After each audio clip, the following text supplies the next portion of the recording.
आज हम बात करते हैं जिन, जिन्नात, हमजाद, शैतान, भूत, पलीत, बहुत सारे नाम हम ले सकते हैं। कई धार्मिक ग्रंथों में इस बात का जिक्र है कि इंसान जब पैदा होता है उसे समय उसके साथ हमजाद पैदा होता है, शैतान पैदा होता है, जिन्नत पैदा होता है, जिन पैदा होते हैं। बहुत सारी बातें हैं। वो मैं अपनी हकीकत जो मैंने आजमाया वो मैं आपसे आज कहूँगा। छोटे बच्चे से शुरू करेंगे। हमने देखा है छोटे बच्चे किस तरह से हरकत करते हैं। कुछ हरकत बच्चों को हम नहीं सिखाते, न हम उसको दिखाते, मगर वो करने लगता। बच्चा इतना गुस्से में आ जाता, छोटा बच्चा, साल, 1.5 साल का, 2 साल का, इतना गुस्से में आ जाता, वो अपने खुद के मुंह को मार के ले लेता, या तो कुछ कपड़ा फाड़ देता। ऐसी हरकत करने लगता कि हमको देखकर वो अजीब लगने लगता कि इतना छोटा बच्चा इस तरह का इसका बर्ताव। वो जब पेश आता तो उस समय माँ बाप के तो समझ में आता नहीं, क्योंकि हमारा धर्म ग्रंथ हमसे 2 बातें करता है। एक बात वो जो करता है वो तुम्हारे कर्म की बात करता है, और दूसरी बात जो वो करता है वो फिर शैतान की बात करेगा, हमजाद की बात करेगा, जिन जिन्नत की बात करेगा, भूत पलित की बात करेगा। दोनों तरफ से 2 बात जब इंसान को सुनने में आता, इंसान एक तरह का ज्ञान पकड़ नहीं पाता। कभी वो अपने कर्म पे भरोसा करता, तो कभी वो खुदा पे भरोसा करता, तो फिर कभी जिन जिन्नत के ऊपर भरोसा करता। इंसान का ज्ञान जो है वो तिगड़म ज्ञान है, एक सही ढंग का ज्ञान है ही नहीं इंसान के भीतर। फिर विज्ञान है, विज्ञान की अपनी अलग सोच है।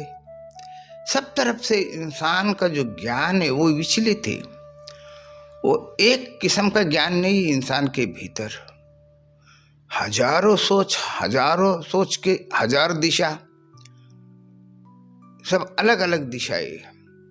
इसमें इंसान भरकटे जाता, इंसान परेशान हो जाता। इंसान को एक ज्ञान धर्म देता ही नहीं, सब अलग अलग ज्ञान।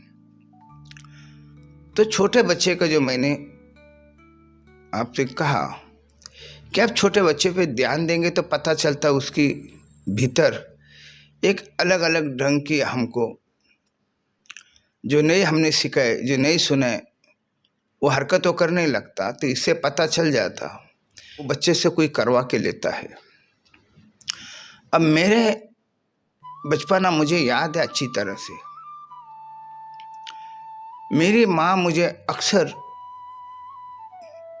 दुनिया भर के दिखाने वाले बनाने वाले के पास लेकर जाती थी कि भाई इस बच्चे का दिमाग और इसकी सोच, इसका जीने का ढंग, ये हम लोगों से एक अजीब है, और इसके ये ढंग से हम परेशान हो जाते। तो घर वाले तो परेशान हो जाते, तो इसीलिए बताना सुनाना करते थे। तब उनको भी अजीब लगता था कि यार ये तरह से क्या जिंदगी जीता। और उस समय इस सब बात का मुझे भी पता नहीं था। लोग यही कहते थे कि वह गुस्से वाला है, सच्चा है, पीरों की खिदमत करने वाला है, ये है वो है। दुनिया भर के लोग जिसको जो नजर आता वो बात करते थे, मगर हकीकत कोई नहीं समझ पाया, न मैं खुद समझ पाया था। जब मेरे भीतर ज्ञान की उपलब्धि आ गई, तब मैंने हकीकत को जानने की कोशिश किया। जो बात का तुमको तजुर्बा नहीं, उस बात का अगर तुम ग्रंथों में पढ़कर दूसरों को सुनाते हैं तो तुम खुद भी फंसते हो और दूसरों को भी फंसाते हो। तो इसको एक हिसाब से अंधश्रद्धा भी कहा जाता है।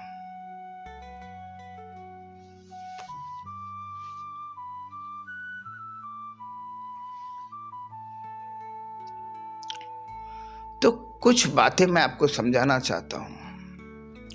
30 साल पहले मैं दुनियादारी से हटकर इसी पैरों में जब मैं बैठ गया, एक दिन ऐसे ही हुआ। मैं पेट के 5 बजे नहा रहा था बाथरूम में। तो नहाते नहाते मुझे ऐसा हुआ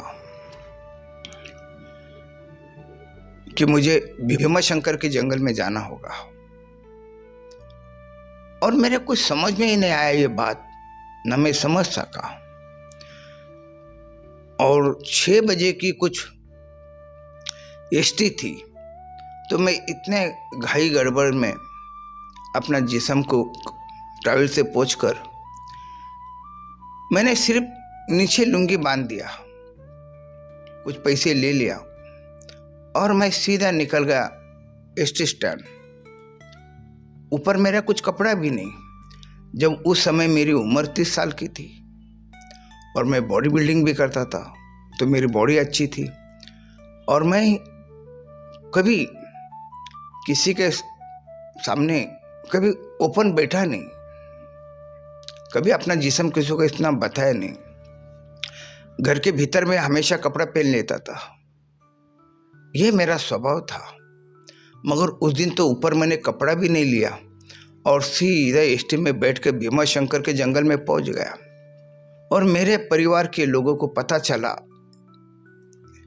कि लुंगी पहना हुआ है, ऊपर कपड़ा नहीं लिया और ऐसे ही कहाँ निकल गया। फिर उनके मन के भीतर नहीं वो एक सोच आने लगी, बहन भाई मेरे परेशान, कहीं ये पागल तो नहीं हो गया, इसकी अजीब अजीब हरकतें हो रही, ये ऐसा क्यों कर रहा, ये इसको हुआ क्या। इस तरह से वो लोग दिन भर सोच में डूबे रहे और मैं वहाँ दिन भर जंगल में रहकर ध्यान तपस्या करता रहा। और शाम की एसटी से मैं फिर वापस लौट आया। लौट आने के बाद में घर वाले तो परेशान ही थे और मेरे समझ में ये बात नहीं आई। जब मैं अपनी जगह पे आके जब मैं बैठा, भीमा शंकर भी चला गया और जाकर भी मैं आ गया शाम तक। मुझे पता भी नहीं चला वक्त का कि मेरा वक्त कैसा बीत गया। ये तो मैं नहीं था। अगर हमको कुछ करना है तो हम प्लानिंग बना लेते, हम बहुत पहले सोच लेते। ये अचानक एक झटके के भीतर मैं निकल गया। दूसरी बात, कोरोना के समय जब कोरोना की बीमारी आई, उस समय मैं बाथरूम में नहा रहा था। नहाते समय मेरे मन में ऐसा आया कि कई लोगों की हालत खराब है तो उनको पैसा बांटा जाए। मैंने अपने घर में कहा कि मेरे कपाट के भीतर पैसा है, वो सब गरीबों को बांट दो आप। और वो मेरे घर वाले भी पैसा बांटने के लिए चले गए। नहाकर जब मैं बाहर आया, मैं सोच में गिर गया कि मुझे रुकना चाहिए था। मुझे पूरी तरह से नहाकर फिर ये बात कहना चाहिए था, ये पैसा लो और लोगों को बांट दो। मैं नहाते नहाते एक झटके के अंदर उनको आदेश दिया और वो भी पैसा बांट कर आ गए। ये कैसा क्या हुआ, ये तो समझ के बाहर वाली बात थी। एक बार तो ऐसा हुआ, मेरी हालत खराब थी, मेरे पास पैसे की कमी थी, घर में बीवी भी परेशान थी कि घर का चूल्हा बंद है, आप किसी से कुछ पैसा मांग कर लाओ जिससे मैं खाना पका सकूंगी। मगर मैं वो बात को उनकर टालता रहा और अपने बेड के ऊपर पड़ा पड़ा मैं बड़बड़ाने लगा। पैसा तो है मगर कहाँ है मेरे समझ में नहीं आ रहा। मैं ये घर वाले से कह रहा हूँ, पैसा है मगर मेरे समझ में ना आ रहा वो कहाँ है। फिर एक सेकंड में मेरे दिमाग में बात आई कि मैं अक्सर किताब के पीछे पैसा रखता था, तो शायद कुछ पैसा वहाँ भूल गया होगा या पैसा है, ये मेरे मन में आया और मैंने वहाँ पे हाथ डालकर देखा तो 50-50 की नोट का 5,000 का बंडल मेरे हाथ को लगा। अब ये बात से मैं खुद भी परेशान, मेरे घर वाले भी परेशान कि इतना पैसा, क्योंकि 5,000 रुपये ये बहुत बड़ी रकम होती उस समय की बात है। क्योंकि मैंने पैसा देखा 500 रुपया तक, मेरी ज़रूरतें उतनी थी, 100, 200, 500 बहुत हो गए। 500 में आदमी 10 दिन खाएगा। उस समय वो 500 की कीमत इतनी थी और इसी हालत में 5,000 नोट का बंडल। और मेरे समझ में नहीं आया, क्योंकि 100-200 रुपये मैं भूल सकता, 5,000 तो भूलने की जैसी बात ही नहीं थी, क्योंकि इतनी बड़ी रकम आई भी नहीं। तो ये पैसा आया कहाँ से? कई बार सोच में ही आया। फिर उसके बाद और एक बार ऐसे ही हुआ कि घर में फिर वही हालत, चूल्हा बंद, घर में वही कह रहे कि भाई पैसा का इंतजाम करो तो चूल्हा चलेगा। अब पैसा का इंतजाम क्या है? वही माँ से मांगने का, कुछ काम धंधा तो करता नहीं था, तो माँ से पैसा मांगूंगा भी कैसा मांगे। 2 दिन पहले तो पैसा माँ से मांग कर लाया, चूल्हा चालू किया, अब चूल्हा तो बंद है। और फिर मैं वही मेरी बड़बड़ाहट चालू हो गई, अरे पैसा आएगा, मालिक भेज पैसा, भेजेगा पैसा। तो घर में बीवी परेशान कि घर की हालत खराब और तुम इस तरह की पागल चाले, इस तरह की तुम पागल की ऐसी बात कर रहे हो, घर बैठा थोड़ी पैसा आएगा, आपको जाना चाहिए किसी रिश्तेदार के पास, दोस्तों के पास, कुछ तो कुछ करो, पैसा लेकर आओ। मैंने कहा भाई अभी तो मैं किसी के पास जा नहीं सकता, पैसा तो वो भेजेगा जरूर। इस तरह की मेरी सोच, और मेरा जो स्टूडेंट था वो पैसा लेकर आया। वो पैसा लेकर आया ना, मेरे दिमाग में था वो पैसा लेकर आएगा, मगर वो पैसा लेकर आया। इस तरह से कई बार ऐसा होता आया। कई बार अपने मित्रों को मैं यही कहता था, यार मेरे पास अब पैसा नहीं है, और वो घर भी नहीं पहुंचा तो मेरे पास कहीं से तो कहीं से पैसा आ जाता था, कोई तो कोई पैसा देकर जाता, लेकर आता। इस तरह का जीवन का भीतर पैसे की कभी कमी हुई नहीं, पैसे कम होता था तो बहुत जल्दी पैसा भर जाता था। इस तरह का मेरे जीवन से जुड़ता रहा। कई बार मैं तपस्या के लिए हिमालय चला गया, जाने को तो ऐसा पहुंच गया कि पता भी नहीं चला, और वहाँ जाने के बाद में मुझे फिर तकलीफ, फिर घबराहट, चल तू यहाँ से, चल तू यहाँ से। फिर मैं रिटर्न ताबड़तोड़ यहाँ पे हिमालय से पुणे आना 3 दिन का सफ़र है, और वो 3 दिन का सफ़र जब तक वो मैं जगह नहीं छोड़ता तब तक मैं बेचैन हो जाता। ऐसा कई बार होता। कई बार मैं घूमने फिरने के लिए जाता हूँ, मगर मुझे मेरा भरोसा नहीं मैं वहाँ से कब लौट जाऊँगा, क्योंकि मन के भीतर इतनी तकलीफ, इतनी घबराहट होने लगती कि तू चल यहाँ से। एक बार तो मैं कश्मीर चला गया, और कश्मीर का इतना ठंडा माहौल के अंदर इतना सुकून से मैं मेरी अपनी तपस्या कर रहा, और वहाँ पर भी चालू हो गया घबराहट, तू यहाँ से चल, यहाँ से तू चल। अब कश्मीर से पुणे आना, ना तुम्हारा एडवांस बुकिंग मैंने कुछ है, बहुत परेशानी, निकलने इतना आसान नहीं। मगर कहीं तो कहीं मुझे गाड़ी मिल जाती है, कहीं तो कोई मेरे आने का इंतज़ाम हो जाता और मैं पुणे पहुंच जाता। ये ऐसे कई वाक़या है जीवन का।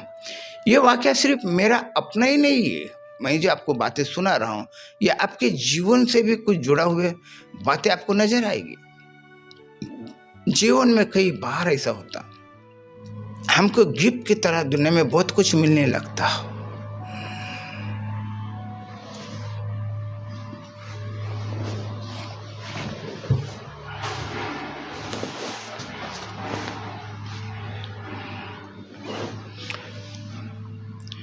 कई बार मेरे जीवन में ऐसा हुआ है,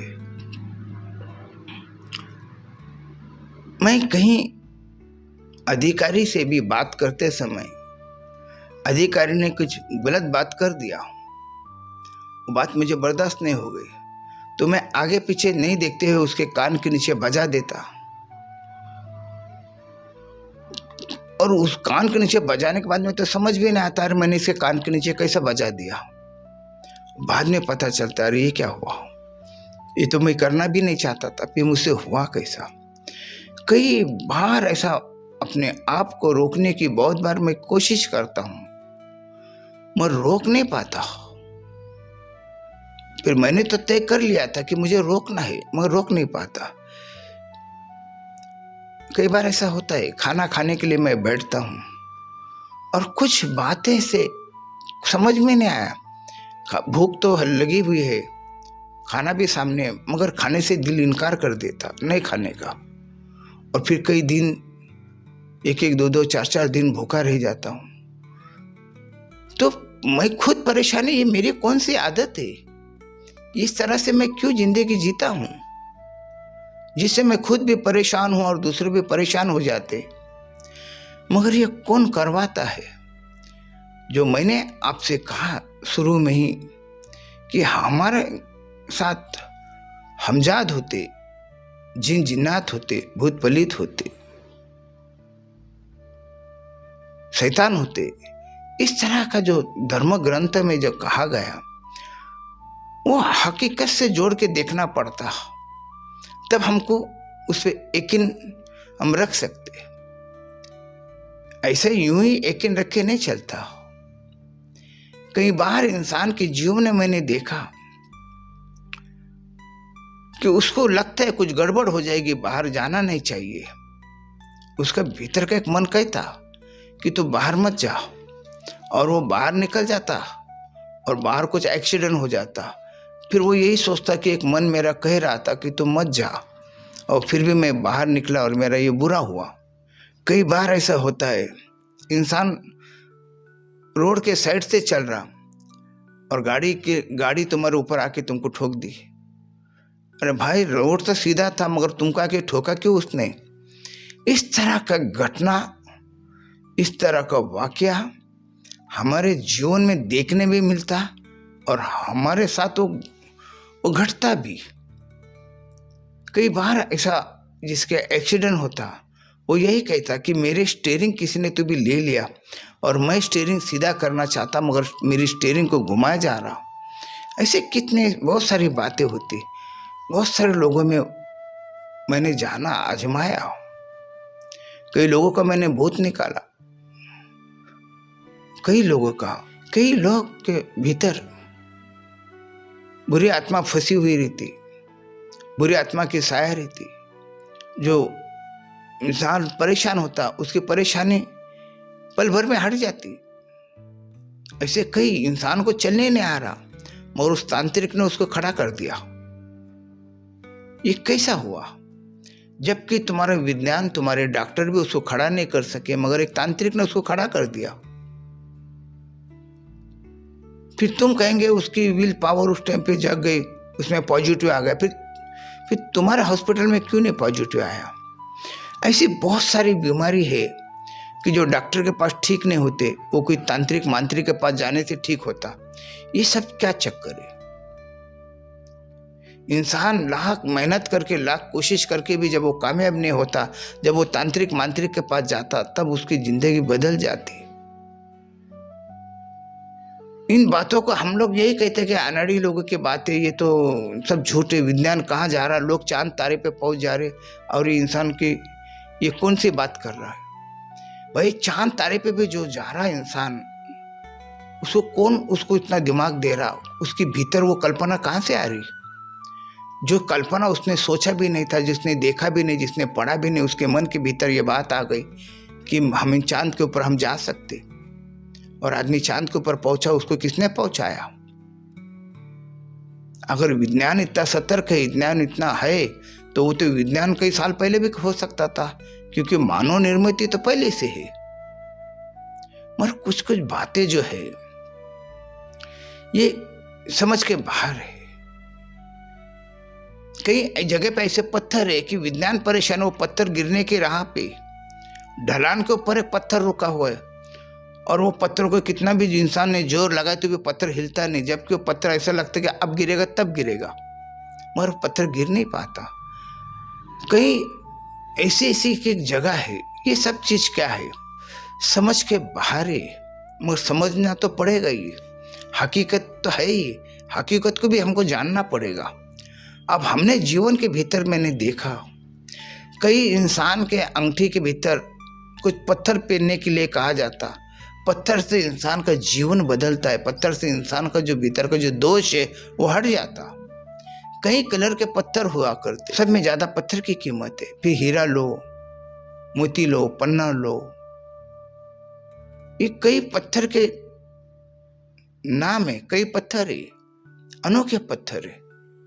इस्लाम के भीतर भी वो पत्थर पहनना जायज है, इस्लाम में पत्थर वो पहनते। कई धर्मों के भीतर वो पत्थर को मान्यता दी गई, जबकि इस्लाम कहता है कि पत्थर में कुछ नहीं, पत्थर में थोड़ी वो भगवान है। मगर पत्थर में अगर भगवान नहीं, मगर पत्थर के भीतर तो कोई बात है जिससे आप पहनने के लिए भी कहते हो। तो ये द्विधा स्थिति में इंसान परेशान हो जाता हो। साधु संत हो या तो कोई राजनीति वाला हो, कोई राजा हो, कोई महाराजा हो, कितने भी बड़ा लिखा पढ़ा इंसान हो, अपने हाथों में धागा बांध लेता। अरे भाई धागा क्यों बांधा, इतना बड़ा स्टार हो, इतने बड़े लिखे पढ़े हो, इतने तुम्हारे लिए कुछ कमी नहीं है, पैसा धन संपत्ति तुम्हारे पास बहुत है, दुनिया भर की संपत्ति तुम्हारे पास, उसके बावजूद तुम मंदिर जा रहे हो, उसके बावजूद तुम दरगाह जा रहे हो, क्या है, क्या कमी है तुम्हारे पास? कमी वो हमको नहीं लग रहा कमी है उसके भीतर, मगर उसी खुद को पता है कि उसके भीतर क्या कमी है। इस तरह का हम देखने मिलता, तो तब हमको ये बात का यकीन होने लगता। हम जब जन्म लेते तो हमारे साथ हमजात भी जन्म लेता, हमारे साथ कई फरिश्ते भी जन्म लेते, कई जिन्नात भी जन्म लेते। ये बहुत सारी बातें हैं। जब मैं रूहानियत की ज़िंदगी जब जी रहा हूँ तो कई शुरू में मुझे भी ऐसे ही होता था। कोई आके मुझे उठा दिया, किसी ने आवाज़ लगा दिया, कोई मेरे साथ चल रहा, कोई मेरे साथ बात कर रहा, और मैं भी जब बड़बड़ा रहा, और फिर बाद में समझ में आता रही तो क्या पागल तो नहीं हो गया कि क्या बड़बड़ा रहा, किसके लिए बड़बड़ा रहा, किसको सुना रहा, कौन सुन रहा। ये सब बातें होते रहते, ये सब बातें होते आई। फिर उसके बाद पता चला, हमने देखे कि इंसान मरने के लिए उसको ऐसा लगता है कि वो आत्महत्या कर ले, जबकि जीवन में सब कुछ है, फिर भी मन के भीतर एक छोटी सी बातों से ऐसा आ जाता कि आत्महत्या कर ले, मर जाए। कई बार ऐसा हो जाता, कई बार घर परिवार में भी इतना अच्छा प्यार मोहब्बत से तुम्हारा जीवन, तुम्हारा संसार चल रहा है, और एक छोटी सी बात से तुम एक दूसरे से इतने दुश्मन होने लग जाते कि समझ के बाहर आ जाता। जबकि इससे पहले तो बहुत बातें हुई है, पर आज अचानक इतनी छोटी सी बातें से इंसान ने अपना डिसीजन ले लिया, ये क्या है इस तरह से। तो इन सब के पीछे जो है वही बात है, कई आत्मा हमारे साथ जुड़ी हुई रहती, हमारे साथ कई जिन्नात है। कई लोग यही कहते मैं वो करना नहीं चाहता था, मुझसे किसने करवाया मुझे पता नहीं चला। ये सभी का अनुभव है, ये सिर्फ मेरा अनुभव नहीं। हाँ, इतना ही है कि मैं इन सब अनुभव का संग्रह करके मैं आपसे बात कर रहा हूँ। मेरे पास कई अनुभव मुझे याद है। आपके जीवन में कुछ आपका अनुभव आपको याद है नहीं है, ये अपने अपने दिमाग की बात है, मगर मुझे बहुत सारी बातें ऐसे जब मैं सोचने लगता तो बहुत सारी बातें। अब रात की 3 बजे उठकर मैं ये सब बनाता हूँ वीडियो, तो मुझे ऐसा लगता है जब मैं वीडियो बना लेता कि मैं तो इतना बात करने वाला इंसान हूँ नहीं, फिर मैं इतनी बातें कैसा करता हूँ। और कभी कभी तो मुझे तो उठाया जाता, भाई उठ चल, बराबर इतनी गहरी नींद भी अगर मैं सोया तो मुझे कोई आके जगा देता, उठा देता, और दिमाग में एक बात डाल देता, आज इस बारे में बात करना है तुझे। तो मेरे कितने बहुत सारे वीडियो बने, वो वीडियो अगर आप गौर से सुनोगे तो मैं नहीं कह रहा हूँ, क्योंकि मैं इतने ग्रंथ वगैरह में धर्म के चक्कर में कभी फंसा हुआ ही नहीं है। मैं रूहानियत में हूँ, मगर इतना जो मिसाल मैं सुनाता हूँ आपको, वो मेरे दिमाग में इतना ताबड़तोड़ आ जाता कि मैं सबको सब सुनाते चलते रहता। और फिर मेरे पास भी वो सब चीज़ है, ये सब वही करते हैं, हमसे करवाते हैं। ये सब जिन जिन्नात का खेल है। हमारे जीवन में सही में कहीं अच्छी आत्मा भी जुड़ी हुई है तो कहीं बुरी आत्मा भी जुड़ी हुई है। और जिनसे जितनी अच्छी आत्मा जुड़ जाती उससे वो इतने अच्छे काम करा के लेती, और जिनसे जितनी बुरी आत्मा जुड़ी है उस इंसान से बुरा ही काम करा के लेती। उसको लाख तुम समझाओ उस इंसान को, हाँ, मगर उस दूसरे का अगर उस पर असर होता है तो ये तुम्हारे जीवन को बदल देता। तुम्हारे गलत हमजात को, तुम्हारे गलत जिन जिन्नात को दूर कर सकता, और तुम्हारे भीतर के जो अच्छे जिन जिन्नात है वही तुम्हारे साथ रह सकते। आसानी से समझाना इन बातों को मुश्किल है। मेरे बातों पे आपको भरोसा नहीं करना, आपको खुद मेरी तरह सोचना होगा, तो ये आपको समझ में आएगा कि आपका जीवन में किस तरह से चल रहा हो। अपना जीवन के भीतर जो मैंने बताया कि मुझसे जो घटता था, मुझसे जो होता था, वो आपके साथ भी होता होगा और होता ही है इंसान के साथ।